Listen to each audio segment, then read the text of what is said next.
ನಿನ್ನೆ ಕಾಡು ಮೌನವಾಗಿರ್ಲಿಲ್ಲ, ಅದು ಕಾಯ್ತಾ ಇತ್ತು. ಜನರು ಕೂಡ ಕಾಯ್ತಿದ್ರು. ಒಂದೇ ಪ್ರಶ್ನೆ, ಇವತ್ತು ಫೈಟ್ ಆಗುತ್ತಾ? ಎದುರಾಗಿ ನಿಂತವು ಎರಡು ಆನೆಗಳು, ವೈಲ್ಡ್ ಭೀಮಾ ಹಾಗೂ ಕ್ಯಾಪ್ಟನ್. ಒಮ್ಮೆ ಇವರ ನಡುವೆ ಯುದ್ಧ ನಡೆದಿತ್ತು. ಒಂದು ದಂತ ನೆಲಕ್ಕೆ ಬಿದ್ದಿತ್ತು. ಇವತ್ತು ಅದು ಮುಗಿಬೇಕಿತ್ತು, ಆದ್ರೆ ಅವು ಹೋರಾಡಲೇ ಇಲ್ಲ. ಯಾಕೆ? ಇದು ಭಯವಾ ಅಥವಾ ಬುದ್ಧಿಯ? ವೈಲ್ಡ್ ಭೀಮಾ ಯಾಕೆ ನಿಂತ?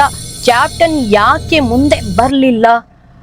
ಅವು ಒಬ್ಬರಿಗೊಬ್ಬರು ಏನಾದ್ರೂ ಸಿಗ್ನಲ್ ಕೊಟ್ಟವ? ಆ ಸಿಗ್ನಲ್ ನಾವು ನೋಡ್ಲಿಲ್ವಾ?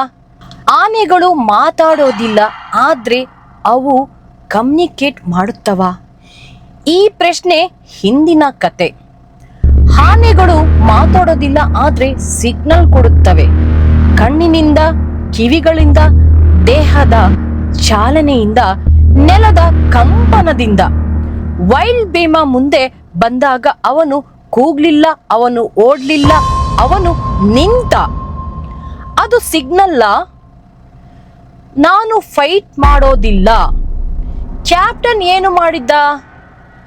ಅವನು ಚಾರ್ಜ್ ಮಾಡಲಿಲ್ಲ, ಅವನು ಕೂಡ ನಿಂತ. ಅದು ರಿಪ್ಲಯ? ನಾನು ಕೂಡ ಬೇಡ. ಇಂದು ಮಾತಿಲ್ಲದ ಸಂಭಾಷಣೆ. ಇದು ಕಾಡಿನ ಭಾಷೆ. ವೈಲ್ಡ್ ಭೀಮಾ ಒಮ್ಮೆ ಫೈಟ್ ಮಾಡಿದ, ಅವನು ದಂತ ಕಳೆದು ಹೋಯ್ತು. ಅದು ಫಿಸಿಕಲ್ ಲಾಸ್ ಅಲ್ಲ, ಅದು ಮೆಂಟಲಿ ಮಾರ್ಕ್. ಆನೆಗಳು ಮರೆಯೋದಿಲ್ಲ. ಅದೇ ಜಾಗ, ಅದೇ ಶತ್ರು, ಅದೇ ಪರಿಸ್ಥಿತಿ. ಅವನ ಬ್ರೈನ್ನಲ್ಲಿ ಒಂದು ಪ್ರಶ್ನೆ, ಮತ್ತೆ ಇದನ್ನ ರಿಪೀಟ್ ಮಾಡಬೇಕಾ? ಒಂದು ಕ್ಷಣ ಇಮ್ಯಾಜಿನ್ ಮಾಡು. ಅವು ಫೈಟ್ ಮಾಡಿದ್ರೆ ಮರಗಳು ಮುರಿತವೆ, ನೆಲ ಕಂಪಿಸುತ್ತದೆ, ರಕ್ತ ಸುರಿಯುತ್ತದೆ. ಒಬ್ಬನು ಬೀಳುತ್ತಾನೆ, ಮತ್ತೊಬ್ಬನು ಗಾಯದೊಂದಿಗೆ ಬದುಕುತ್ತಾನೆ. ಅದು ಗೆಲುವ? ಅದೇ ಕಾರಣಕ್ಕೆ ಅವು ನಿಂತವ. ಕಾಡು ಫೈಟ್ ಮಾಡೋದಿಲ್ಲ, ಕಾಡು ಬ್ಯಾಲೆನ್ಸ್ ಇಷ್ಟಪಡುವುದು. ಎರಡು ದೊಡ್ಡ ಆನೆಗಳು ಫೈಟ್ ಮಾಡಿದ್ರೆ ಕಾಡೇ ಸೋಲುತ್ತದೆ. ಆ ದಿನ ಕಾಡು ಉಸಿರು ಬಿಟ್ಟಿತ್ತು. ಇದೇ ಪ್ರಶ್ನೆ ಇನ್ನು ಉಳಿದಿದೆ. ಮುಂದೆ ಫೈಟ್ ಮಾಡ್ತಾರಾ? ಇದು ತಾತ್ಕಾಲಿಕ ಶಾಂತಿಯ?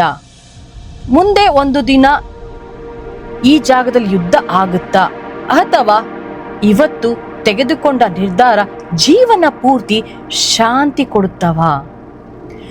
ವೈಲ್ಡ್ ಭೀಮಾ ಫೈಟ್ ಮಾಡಲಿಲ್ಲ, ಯಾಕಂದ್ರೆ ಅವನು ನೋವನ್ನು ನೆನಪಿಟ್ಟಿದ್ದ. ಕ್ಯಾಪ್ಟನ್ ಫೈಟ್ ಮಾಡಲಿಲ್ಲ, ಏಕೆಂದರೆ ಅವನು ಪರಿಣಾಮ ಅರಿತಿದ್ದ. ಇಬ್ಬರು ಯುದ್ಧಕ್ಕಿಂತ ಜೀವನ ದೊಡ್ಡದು ಅಂತ ತಿಳಿದುಕೊಂಡಿದ್ದರು. ಆನೆಗಳು ಪ್ರಾಣಿಗಳು ಅಲ್ಲ, ಅವು ನೆನಪು, ಅವು ಭಾವನೆ, ಅವು ಬುದ್ಧಿ. ಅವು ಫೈಟ್ ಮಾಡೋದಿಲ್ಲ, ಅವಶ್ಯಕತೆ ಇದ್ದಾಗ ಮಾತ್ರ. ಆ ದಿನ ಅವು ನನಗೆ ಪಾಠ ಕಲಿಸಿತ್ತು.